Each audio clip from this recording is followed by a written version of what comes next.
স্রোতকে সৌভিক নিজের হাতের কাঠপুতলি বানিয়ে ছেড়ে দিল। হ্যাঁ বন্ধুরা, ভিডিওতে লাইক দিয়ে দেখতে থাকুন। সার্থক যখন ওর বাবার মুখ থেকে শুনতে পায় যে সৌভিক খুব ইচ্ছে করে এখন স্রোতকে নিয়ে ওর আশীর্বাদে শপিং করার জন্য কিছুক্ষণের জন্য বাইরে নিয়ে যেতে চায়, তখন এই কথা শোনা মাত্র সার্থক রেগে লাল হয়ে যায় আর বলতে থাকে যে বাবা, সৌভিক কী মনে করেছে বলো তো, সবে মাত্র তো ওদের বিয়েটা ফিক্সড হয়ে যায়, তাই না? এর মধ্যে তো ওদের এঙ্গেজমেন্টও হয়ে যায়নি, তাহলে ও কি করে এত বড় একটা কথা বলে দিতে পারে বলো তো?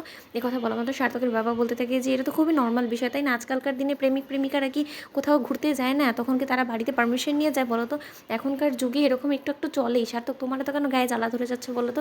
এ কথা বলা মাত্র সার্থক বলতে থাকে যে না বাবা, কথাটা শেখানো অবধি সীমিত থাকলে আমি হয়তো বা এতটা রিয়্যাক্ট করতাম না, কিন্তু সৌভিক যে বললো যে ও স্রোতকে নিয়ে এখন বাহিরে আশীর্বাদে শপিং করতে যেতে চায়, এখন যদি স্রোতের এর মধ্যে মত না থাকে তাহলে তুমি কি করবে? তুমি আবারও ওর উপরে চাপ সৃষ্টি করে ওকে জোর করে সৌভিকের সাথে শপিং করতে পাঠিয়ে দিবে? বাবা শোনো, আমি তোমাকে একটা কথা বলে দিচ্ছি, স্রোত কিন্তু সৌভিকের হাতের কাঠপুতুল না যে যেরকমভাবে ও সৌভিক স্রোতকে নাচানোর চেষ্টা করবে অমনি অমনি স্রোতকে নাচতে হবে। ও এতটা বাধ্য নয়, কারণ ওর জীবনটা এখানেই কিন্তু থেমে থাকবে না, ওর সামনে অনেকটা বড় জীবন পড়ে আছে। এখন যদি ও সৌভিক যদি বারবার করে স্রোতের উপরে চাপ সৃষ্টি করে ওর সকল বায়না মিটিয়ে নিতে চায়, তাহলে তুমি বুঝতে পারছো যে স্রোতের জীবনটা কতটা তুমি অন্ধকারের দিকে ঠেলে দিচ্ছ। এ কথা বলা মাত্র সার্থকের বাবা বলতে থাকে যে দেখ সার্থক, আমি যথেষ্ট পরিমাণে তোমার থেকে কয়েক গুণ বেশি জীবন দেখেছি, তাই আমি সেই জীবনের এক্সপিরিয়েন্স থেকে বলছি যে তুমি শুধুই এত রিয়্যাক্ট করছো। সামান্য একটু শপিংয়ে যাবে, ওরা কিছুটা সময় একান্তই কাটাবে ওদের নিজের মতো করে, সেই অধিকারটুকুও কি ওদের নেই বলো তো? এখন আমরা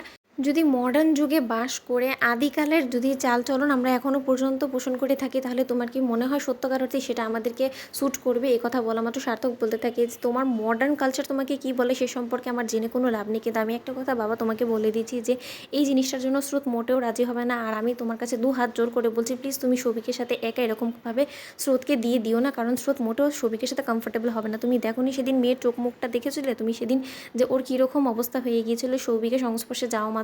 আর সৌভিক ছেলেটা মোটেও ওর জন্য বেটার না। আমি তোমাকে অনেকবার বলেছি, এখনও বলছি, প্লিজ ওদের আশীর্বাদের অনুষ্ঠানটা করার আগে তুমি একবার অন্তত ওর পরিবারের সাথে বসে এই বিষয়ে একবার একটু যাচাই বাছাই করে নেওয়ার চেষ্টা করো। বাবা এরকমভাবে একটা মেয়ের জীবনটা নষ্ট করে দিও না।